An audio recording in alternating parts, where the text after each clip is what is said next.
So I'm going to get going here and welcome everybody. Today's topic is interesting and one of those great topics where I'm going to be sharing with you what I've learned and what I've taken from coaching so many top producing agents and little nuggets and little secrets.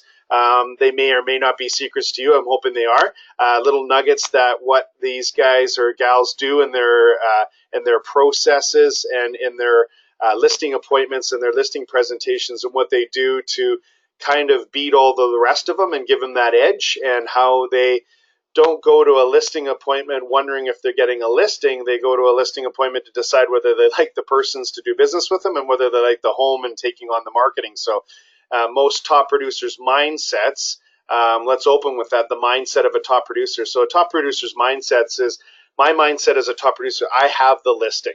I've got this. I've got the listing. I've got the process. I've got the means to be able to get the listing. I know what I'm doing. Their mindset is that they're going there to meet with their client and decide whether they like them as a person. If there's somebody that's like-minded and that they could work with, they're determining whether that person is going to be listening to what they say and take them on as an advisor, or if they're going to be a dictator and telling them what to do. They're there to see if they're going to work with that person and take them on as a client, but also they're there to see if the house is suitable for them to take the home on for marketing purposes as well. So it's a different mindset with the top producer. They're not going and hoping and praying that they're getting a listing. They're going there to determine whether they're taking that client on and whether they're going to be taking that home on for marketing. So your mindset of your sellers, though, is that they're not signing anything right now. They're not going to be signing right away. They may try it themselves. They're going to see if they can squeeze you and get a better deal on your commissions. Their mindset is that they don't know if they trust you and like you. And so there's a lot of apprehension from a seller standpoint. And so that mindset of your mindset is important. And then understanding what their mindset is also important as well. So moving on to that, let's just talk about quickly, just to recap a couple of numbers and statistics to open with. So why do you hear listings is the name of the game? Why do you hear that listings are so important? Why do we always hear you list, you'll last? What is it? So NAR has this incredibly important statistic, and the statistic basically states that in a normal market condition, an average listing agent would invest only 8 hours of hard-earned time in a normal marketplace to collect the same amount of commissions as a buyer's agent.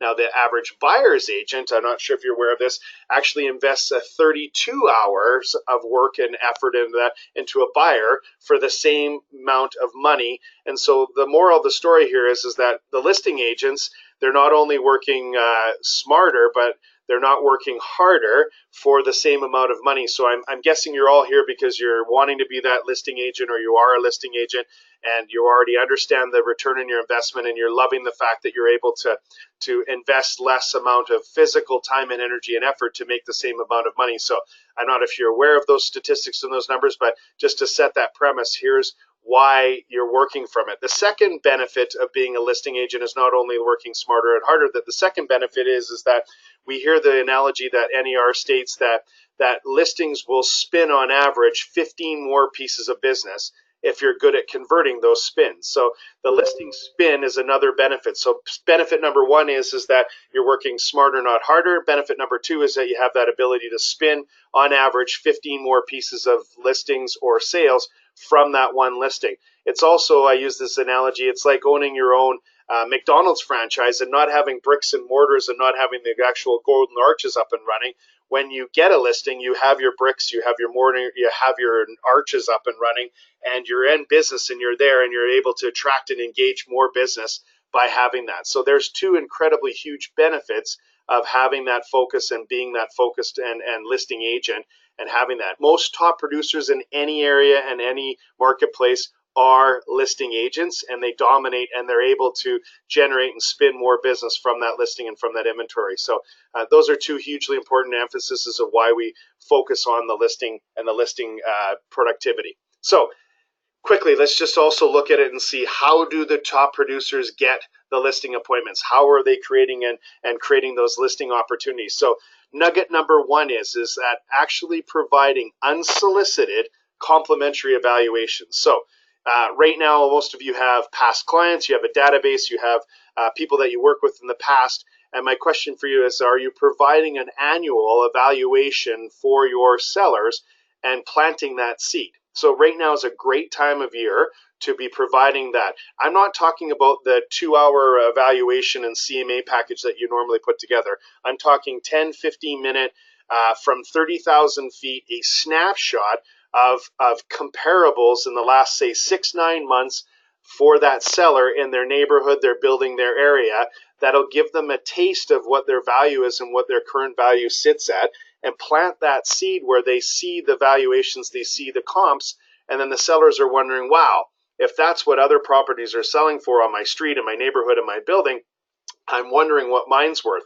And so I want you to understand that it's a quick version. It's a 30,000 foot snapshot, and it makes sense that we should be providing on an annual basis what our clients' real estate holdings values are sitting at each year, and in hopes that it may trigger you a listing appointment in that. Now, you give the comps, everyone, but you do not give them the what price that you think it's worth. Here's why. I don't give them the price what I think it's worth in the package because I'm wanting them to call me.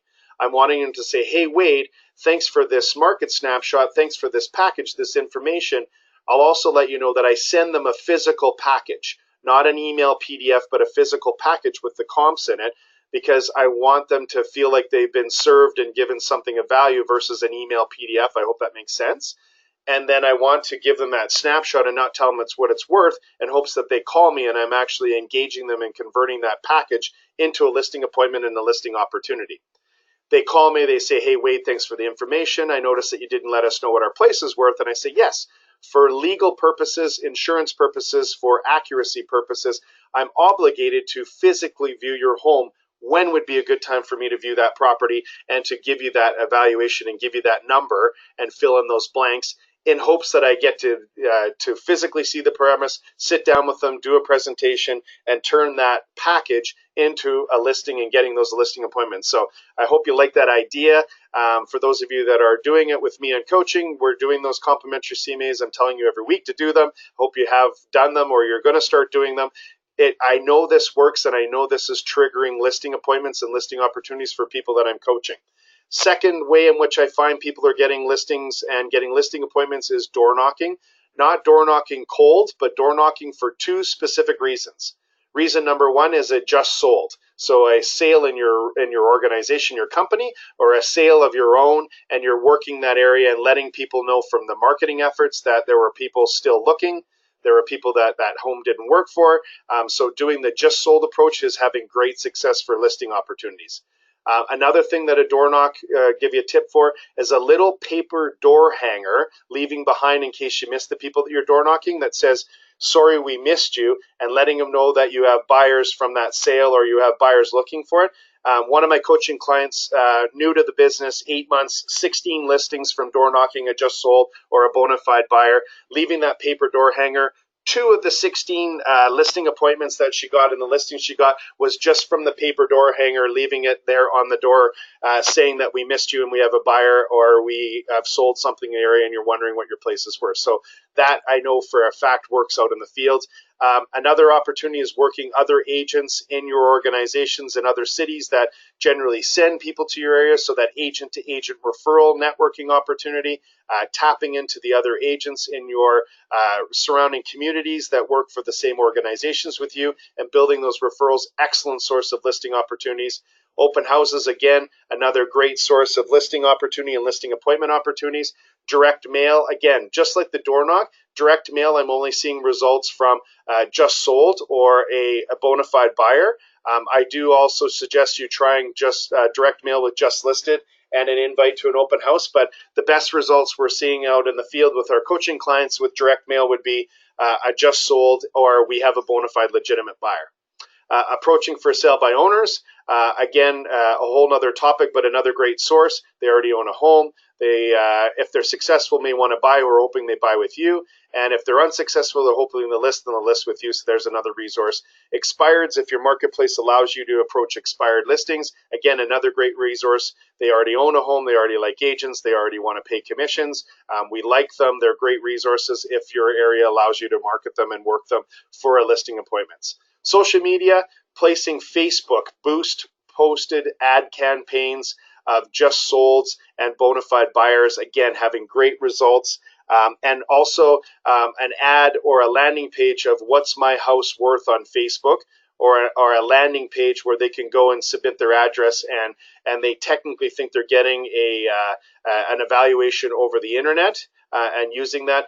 Examples of companies with the landing page are Prime Seller Leads or Bold Leads. Those are just some of the examples of that kind of company that provide that. And the social media Facebook ad campaigns with just solds or bona fide buyers or what's my home worth, and then driving them to an online marketing landing page using Bold Leads or Prime Seller Leads. Great sources as well for listing appointments.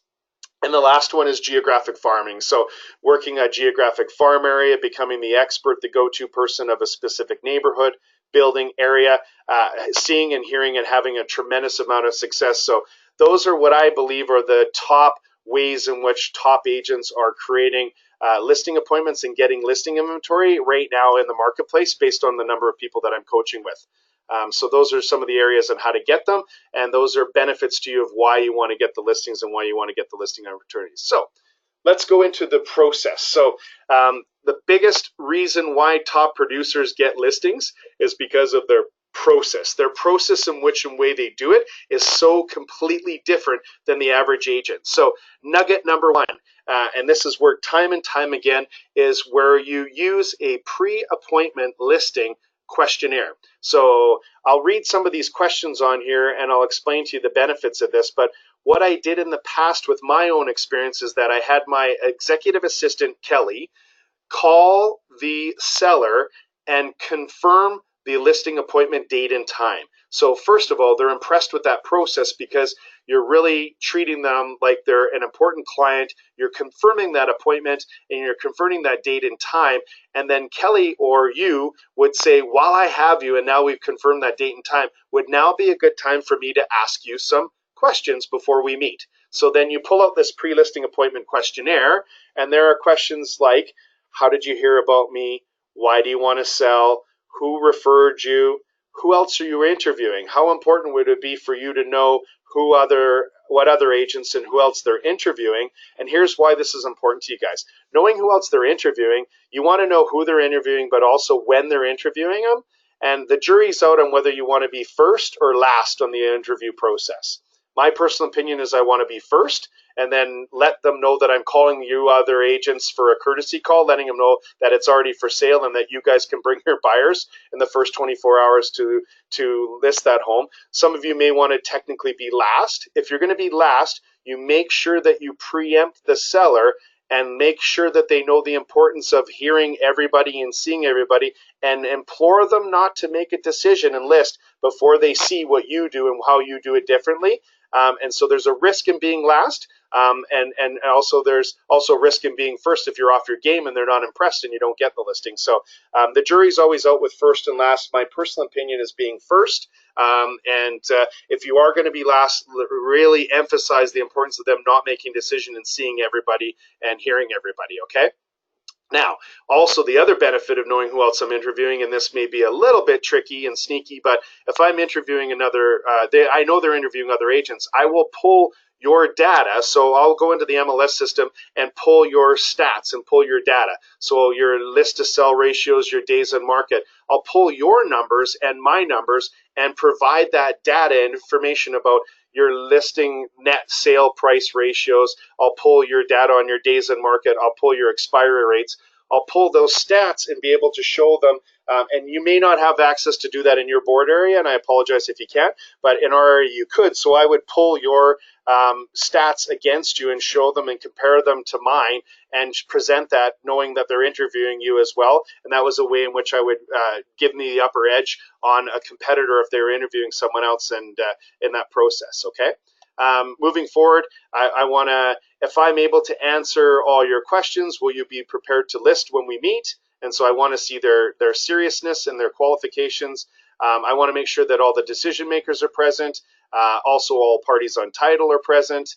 I want to ask them what are some of the deciding factors of why they would choose it, when they would like to start their marketing. I'll ask them if they own other properties, where they're moving to. These are all standard questions, what they owe. it's interesting, when I ask these questions and when I do these listing appointment questions, they're a little standoffish and they don't tend to open up as much. When Kelly, my assistant, does them, she manages to get everything out of them: who they're interviewing, when they're interviewing, and what's their outstanding balance, if they own a mortgage or not. They're finding out the reasons behind wanting the stuff. She does a really, really phenomenal job of getting these questions answered with my sellers. But I'll be honest with you, the real reason why she does and gets all these answers from these questions, that every time she did these 4 pages, and I'll send this out to everybody, there's 4-page questionnaire here of the pre-listing questionnaire. Every time she did a bang up job, guys, I would turn around and I get the listing and put a $100 bill on her desk as a nice bonus. So for those assistants that are hearing this call, I'm sure you're all excited and you're going to tell them, get out there because Mama wants an extra $100 today, and be able to motivate your agent that you're working for to get those listings and to get them signed up. So that's a way in which I set myself apart by, number 1, confirming the appointment, number 2, by checking in and making sure the time's there, but also doing the pre-listing appointment questionnaire. My assistant did it. You can do it yourself if you don't have an assistant. I bonused out my assistant if she did a fabulous job and I collected the listing and got the information. There's so many things in this 4-page questionnaire that you can use to your benefit at your appointment, and knowing in advance are so valuable in your listing appointment when you get there and having this information. And so this is a way in which you can separate yourself right at the get-go before we even get to the appointment. The last thing that we do, and I'm going to share my next nugget on this pre-listing appointment questionnaire, is that Kelly and my assistant would then also let them know that there is a pre-appointment listing package being delivered to their home as we speak.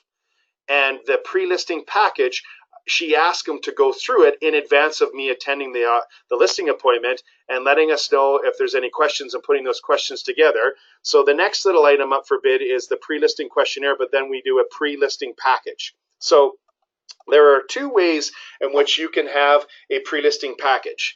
Method number 1, well, there's 3 ways, pardon me. Method number 1, you could have it in a digital PDF. Method number 2, you'll see in the bottom left-hand corner, is a beautiful coffee table hard-covered pre-listing book. Nice glossy pages, great information in it. I'm going to tell you what's in it in a minute here. And these you can order, guys, on a website called Shutterfly or on Groupon when they're doing those photo books, or you could create them on iBook or anything like that. And these are just nice quality hard-covered coffee table books that have all of the pre-listing and pre-appointment information for buyers and sellers in advance. And then I have some of my coaching clients that actually do gift baskets. So they'll take these books and DVDs and different treats and things like that and put it into a basket. And then you have a local courier or yourself deliver them, or your assistant deliver them a day before or half a day before the appointment, so they have time to go through this information and material. Okay, so method number 1 is a PDF email version. Obviously, that's suitable for someone that's not local. Second version would be the hard-covered coffee table booklet version. And then third one, if you're a gift basket kind of person, you could do this impressive gift basket thing with all the items in it. And again, you hire a local courier company. So I would hire a courier to deliver it, let them know the courier's coming. Kelly would do that. It's about $9 to $12 for the courier to deliver it. They sign for the package. They sign for the information. And again, an incredibly powerful way to separate myself from my competitors, and also to wow the customer before I actually even physically met them and get to them firsthand.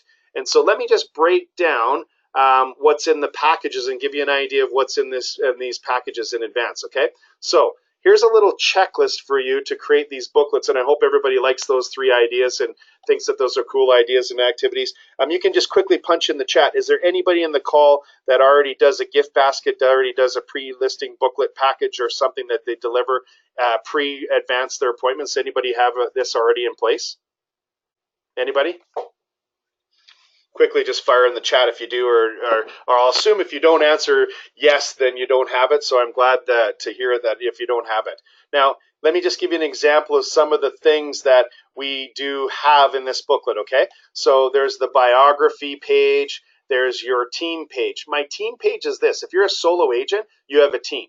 You just didn't know it. So here's your team, guys. It's the stager. It's your accountant. It's your broker.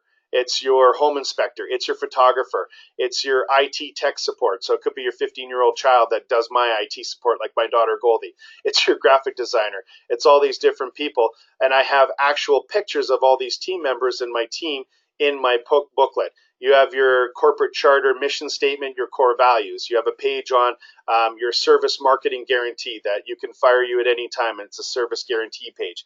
You have your steps on buying or steps on selling. You have how you find buyers for their home page. You have how to find the right home to buy page. You have testimonials. You have your results pages. You have a list of all the items the seller needs when you meet. For example, their survey, their tax notice, utilities, house keys, things like that. Next item would be a list of the benefits and the features of the home, what they love most about their home. I also like to include David Knox's Pricing Your Home to Sell video in my packages, throwing in some microwave popcorn, bottles of water, all kinds of different nuggets and different items in that, but that just gives you a little taste of what you put into a pre-listing package, and then how you deliver it is up to you. So nugget number one is the pre-listing appointment questionnaire, the 4 pages. You confirm the appointment, you confirm the date and time, and then you ask them if you can ask those questions again, equipping yourself in advance to use some great information before you even get there. Let them know that this package is coming, courier it, deliver it yourself, get your assistant to drive it by and that, get it to them in advance. This is an incredible way to separate you from the competition and to really impact and wow people before you even get into the listing appointment and listing presentation. Again, building those packages and putting it together. Now, next item up for bid is one stop versus two stop. And the dilemma of whether I do a one stop listing presentation or I do a two stop. Okay.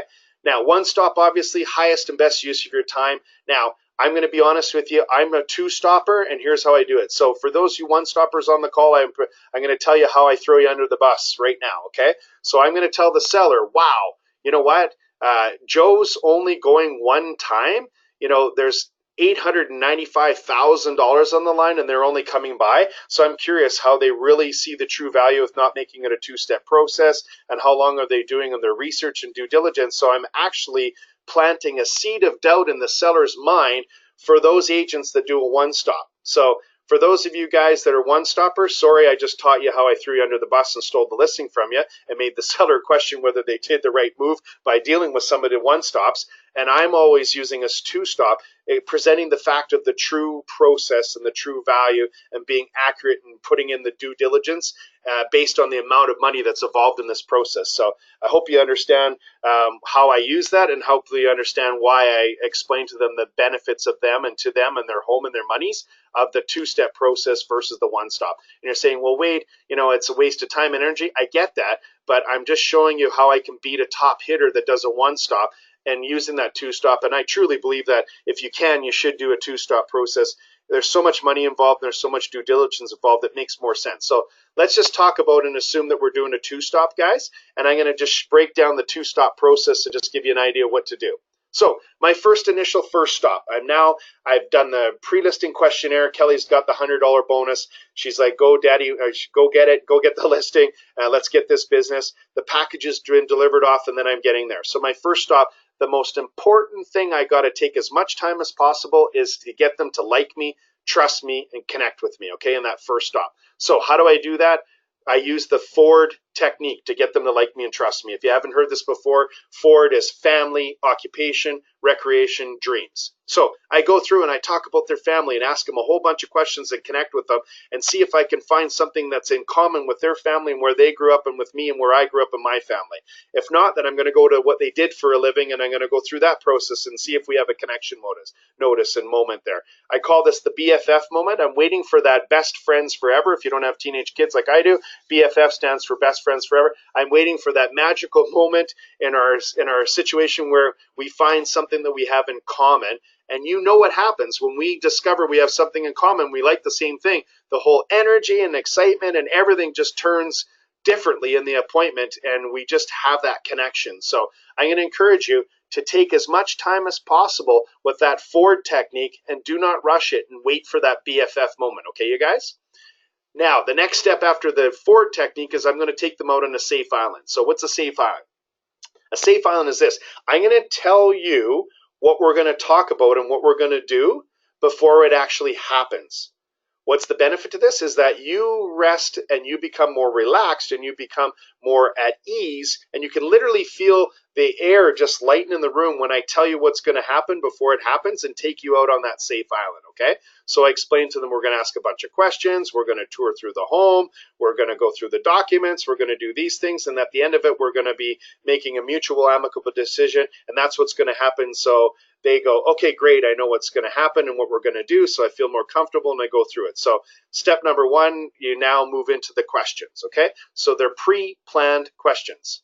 Why is pre-planned questions more important than anything? They give you a sense of control, professionalism, you're on your game better, you're using them, you're not winging it, and you're trying to look up in the air and think of other questions than that. So bring pre-planned questions. Please, please, please bring pre-planned questions, okay? It just increases your effectiveness. You want questions about their property, determine about their issues with their properties or no issues about their property. You want to determine their motivation, you want to determine their timing, and you want to determine their situation, okay? Those are what you want to cover in your question and answer period is property, motivation, timing, and situation. Once I've gone through the questions, then I'm going to ask them to tour the home. Now, I say to my sellers, nobody knows their home better than you do, so you're going to do the touring. You know the house better. I want you to show that house, and I want you to show it to me the way you'd want me to show it to prospective buyers, so I can do your home the best I can possibly do in presenting it and showing it. And they love it, the fact that you recognize that they're the best person to know their house and to let them do the tour. And they love it that you care enough to know about their story and their home story and be able to share that story to prospective buyers. So you big kudos when you get them to tour it and you explain to them. You follow them behind, you take notes. And then I'm also psychologically planting the seed that I'm taking the listing and not just there for a visit. I start asking for them to help me with measuring. I start asking with them for photos, and I start filling out the data input sheet. That it's just working smarter but not harder, but it's also planting the seed that, hey, I'm taking your listing, you just don't know it yet. More importantly, I use the fact that when there's so much money in the line, I don't want to rely on my memory. It's good, it's just really, really short. So the measurements, the photography, the data, all of that stuff will help me do a better job of pricing accurately when I go back to do their due diligence on their home, okay? So little tricks on the trade on touring the home. Next one, I'll recap and summarize their Q&A, I'll recap and summarize their tour, and then I'll set the next appointment, and I'll make sure the next appointment has all decision makers and all parties on title present at that meeting and explain to them for legal obligations. I need to have all parties on title and all decision makers present in that next appointment when they're talking price. Okay, so that just breaks down, guys, your first stop and your first step in the process and what to do on the listing presentation, what top producers do. Breaking down into bite-sized pieces on that process. When I walk in, I take control of the environment. How I do that is I show up to your doorstep with so much stuff that it looks like I'm moving in for a week. So I have all my lockbox, my sign, my feature sheets. I look like I'm camping out for a week. And so to take control of the room, I just ask them for a table and a place to put all my stuff. That's taking control of it and taking control of the environment. I establish rapport by forwarding them. I ring the doorbell, I smile, I pay them a compliment. I go to the dining room or kitchen room table, not sit in the living room. I break the ice by asking for a glass of water, and then I take them out on a safe island. Okay?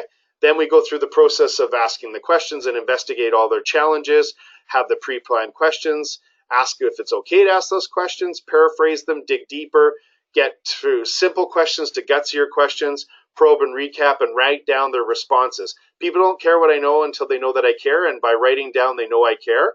And then going through that inspecting the home process, I'm filling out the data, measurements, photography, pointing out the flaws, asking should I questions. Pointing out the flaws is an interesting one. So guys, how do I show people that, can I tell people that they're not clean? No, I don't tell them that their house is dirty and it's not clean. I might rub my fingers on a piece of furniture, rub the dust off my hand and make a note on my pad.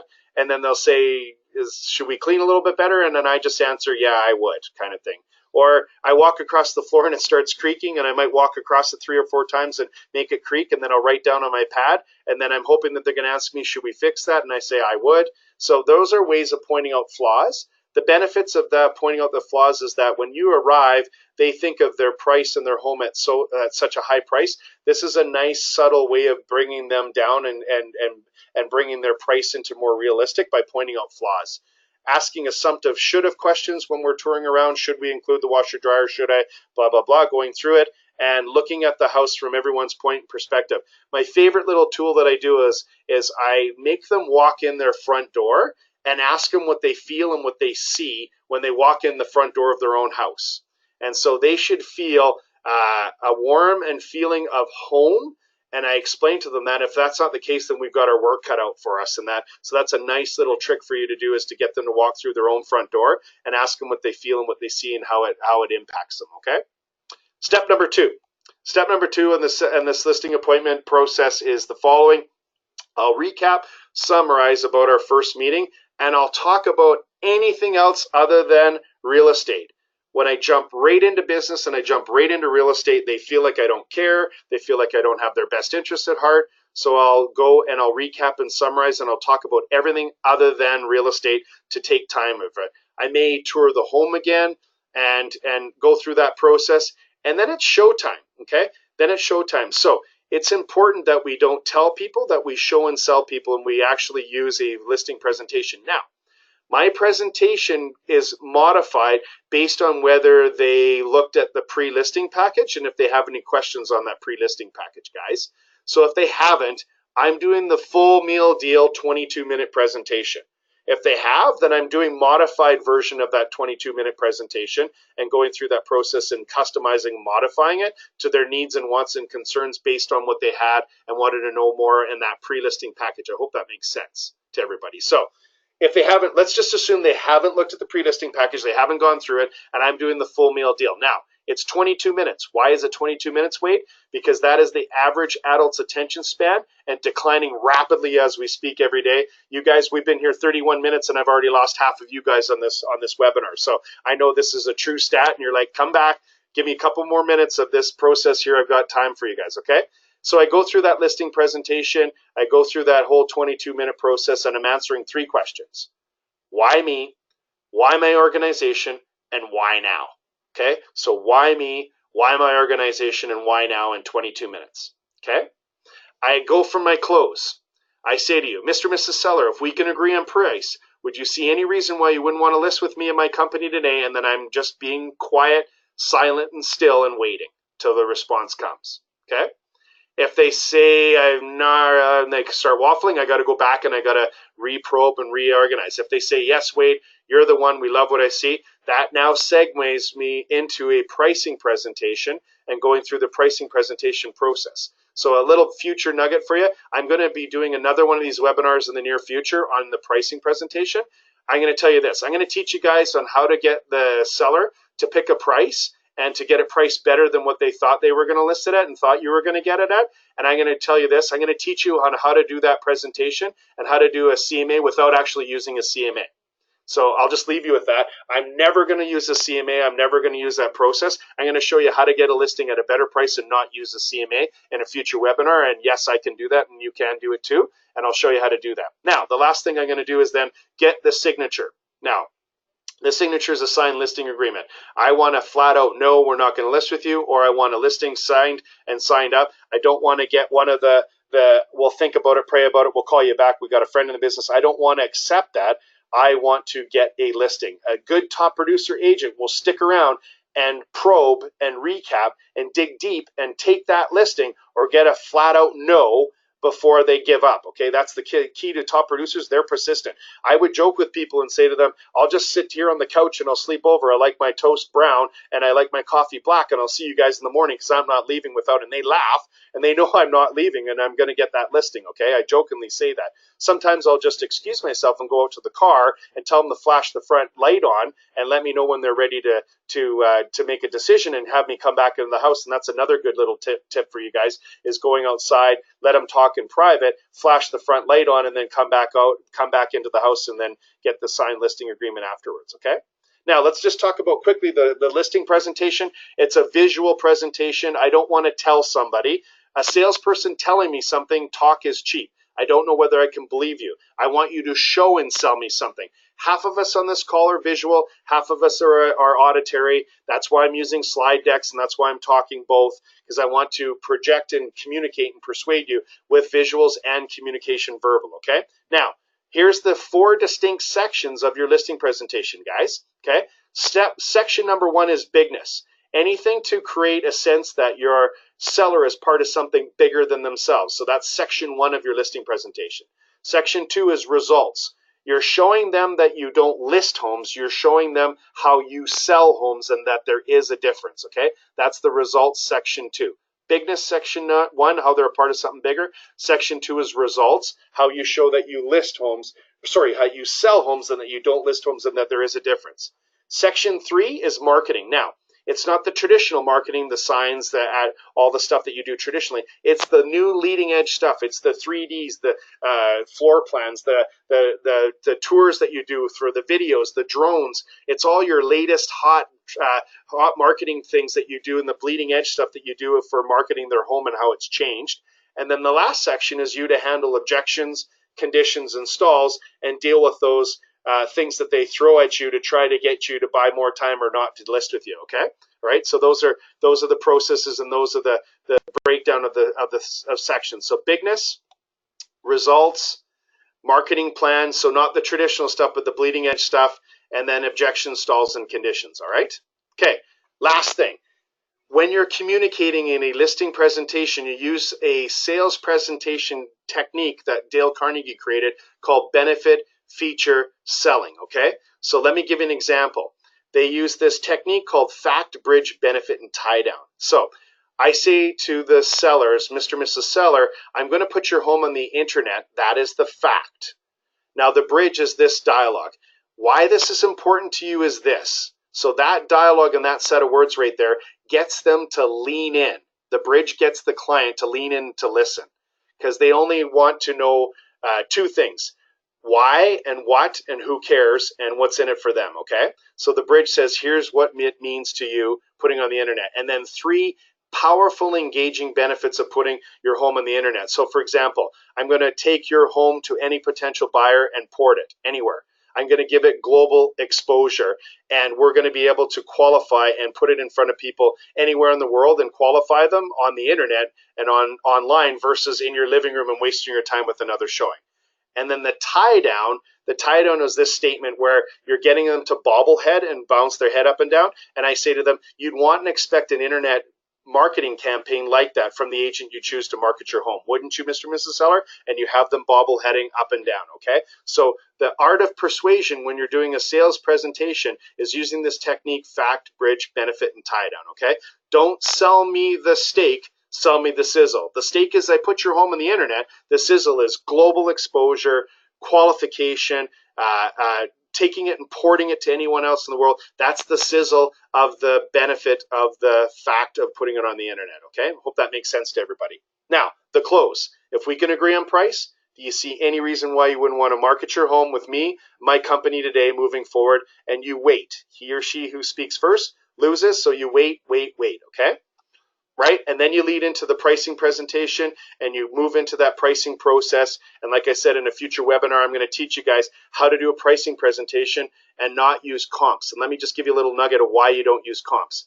Would you all agree that there isn't any seller that believes that any home compares to theirs?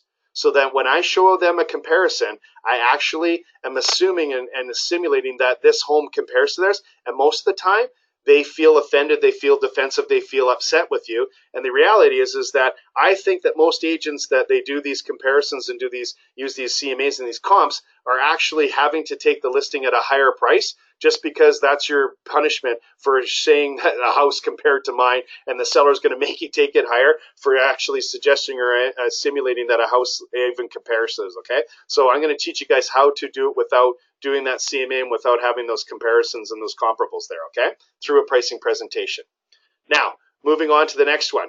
The most important thing that you need to understand is that it's decision time.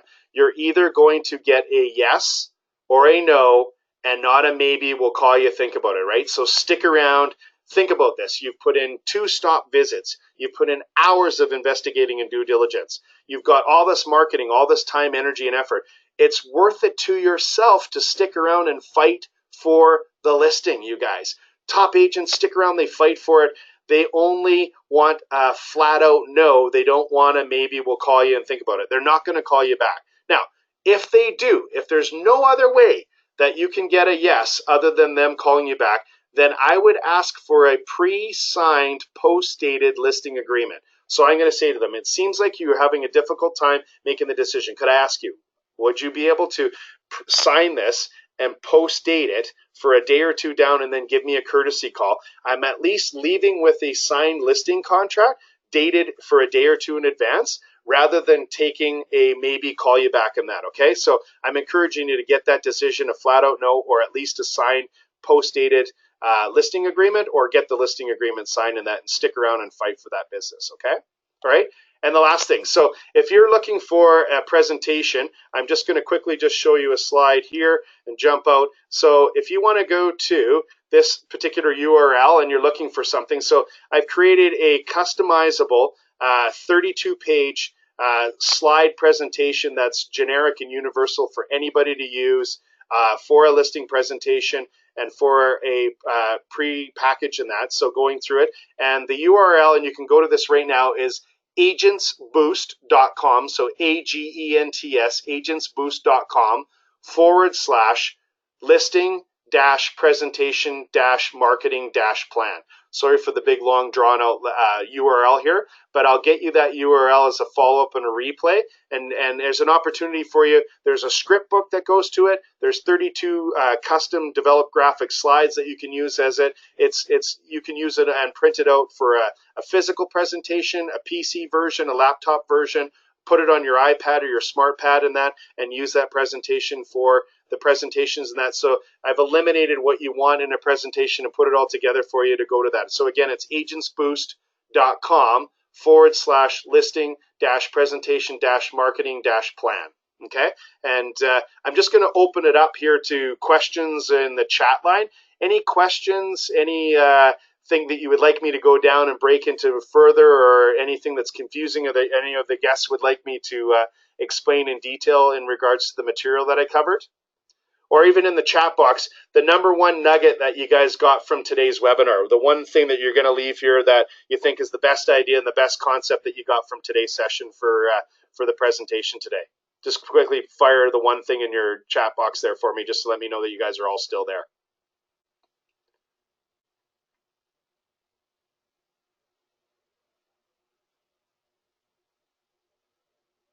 Perfect. There was the pricing one. Thank you. Pre-listing gift basket. Awesome. Complimentary CMAs. Awesome. Love the pre-listing questionnaire. Yeah. The coffee table book. Love it. Yeah. Excellent, you guys. So if you want to do me a favor, and if you want the pre-listing questions package and the pre-listing package samples and that, fire me an email at wadewebb@royallepage.ca, wadewebb@royallepage.ca, and I'll get you that information in that. And if you want the presentation slides, I'll send you the URL. And thank you so much for everybody coming on. Oh, there's a technique, the Fact Bridge Benefit Tie Down. Thank you for that, Sarah. And so I hope you guys found this a use of your time, and there's a nugget or two in there. And I appreciate you guys attending this session. That happy selling out there, everybody, and have yourself a great week. And thanks for attending, and looking forward to inviting you guys to the next one. The next one will be that pricing presentation and how to get a listing and get a price without actually using a CMA package. So I'm sure you'll all be curious on how to do that, okay? Thanks, guys. Have a great week, and all the best to everybody. Thanks. Take care.